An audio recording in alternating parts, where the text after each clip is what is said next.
Olá, vamos falar sobre Espiritismo? Eu sou Débora Rabelo, aqui dos Amigos de Nosso Lar, trazendo a você a ciência, filosofia e religião. Desde já convido você a conhecer este canal, clicar no sininho, dar o seu like, comentar os vídeos e me ajudar a divulgar este canal de luz.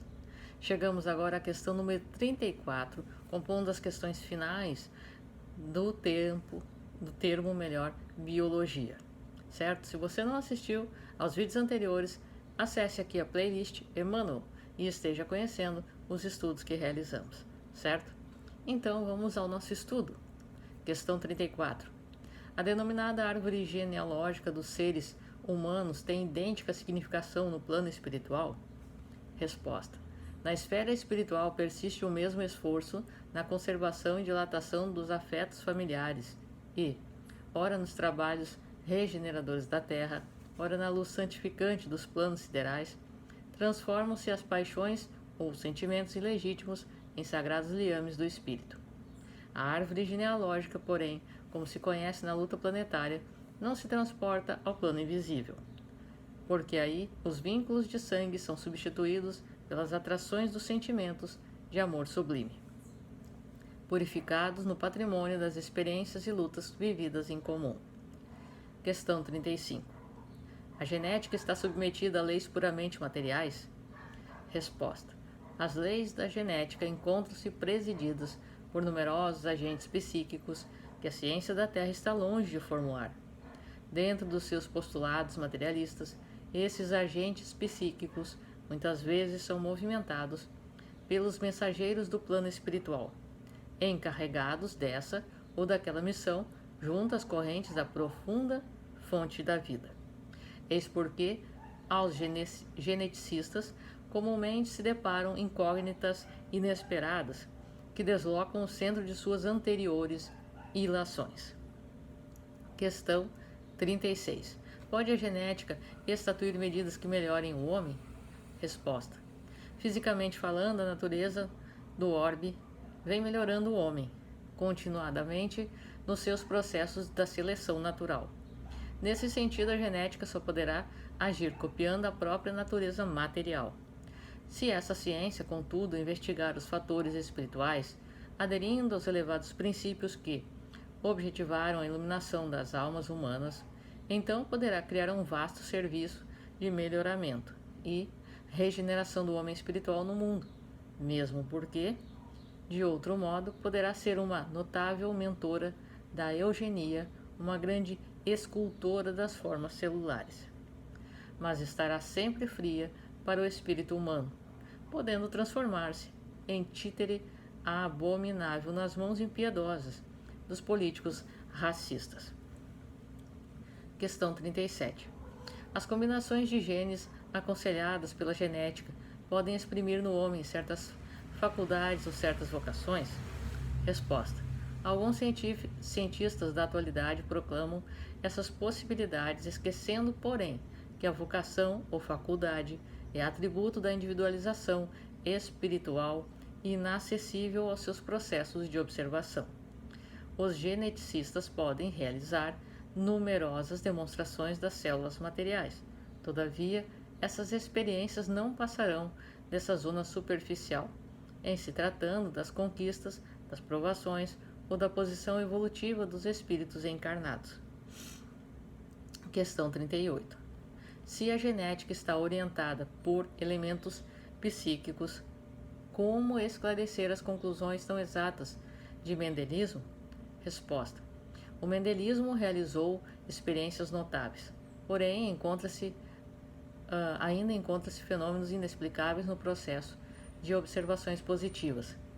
Faz-se mister considerar, igualmente, que, em escala decrescente nos reinos da natureza, a genética apresenta resultados felizes nas demonstrações pelo material simples e primitivo tomado para suas observações práticas, tais como os complexos celulares de plantas e de animais, constituídos por expressões rudimentares.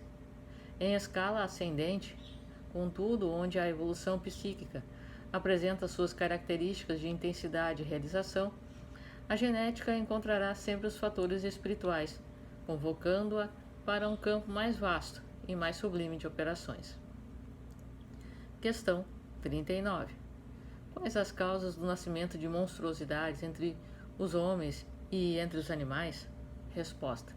Não podemos olvidar que entre os homens esses fenômenos dolorosos decorrem do quadro de provações purificadoras, sem nos esquecermos igualmente de que o mundo terrestre ainda é uma escola preparatória de aperfeiçoamento.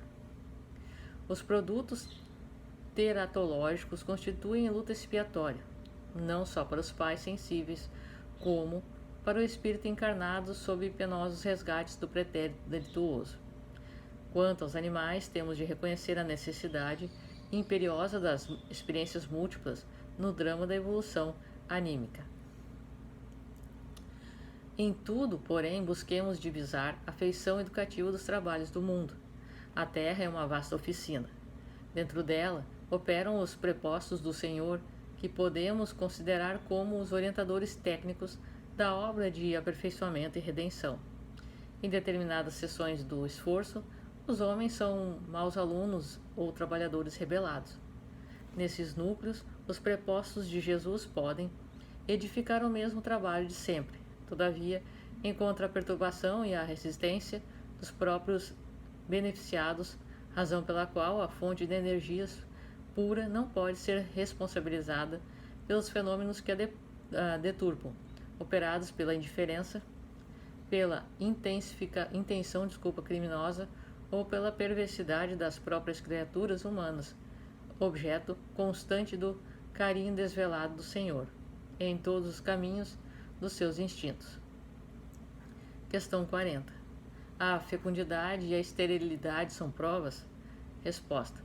No quadro de interpretações da Terra, esses conceitos podem indicar situações de prova para as almas que se encontram em experiências edificadoras.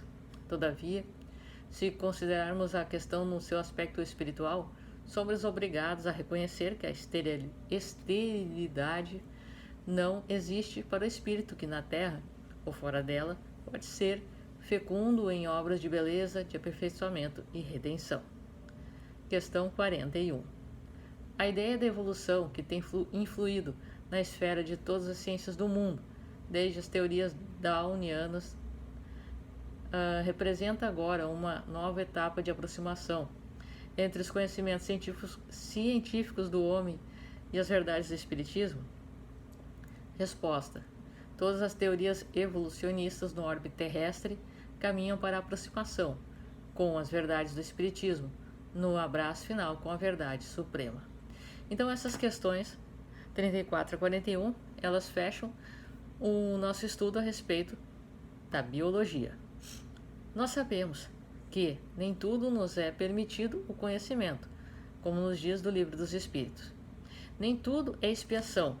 Muitas vezes são provas a que o espírito se submete como uma missão particular, social, coletiva, para auxiliar no desenvolvimento e no seu crescimento espiritual e também da sociedade, do país, do mundo, aonde sim, que está encarnado.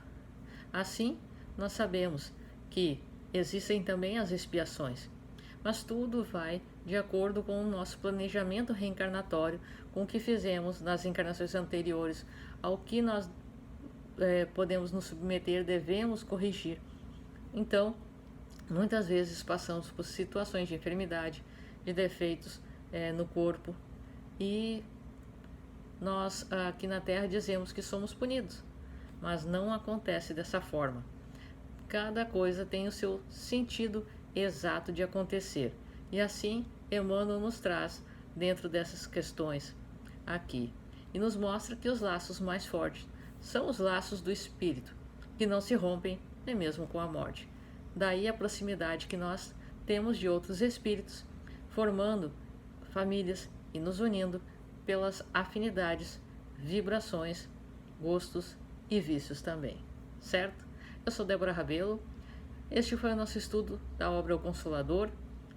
Se você não assistiu os vídeos anteriores, eu convido a estar aqui assistindo na playlist Emmanuel, e a partir do próximo vídeo estaremos adentrando no tema Psicologia a partir da questão 42.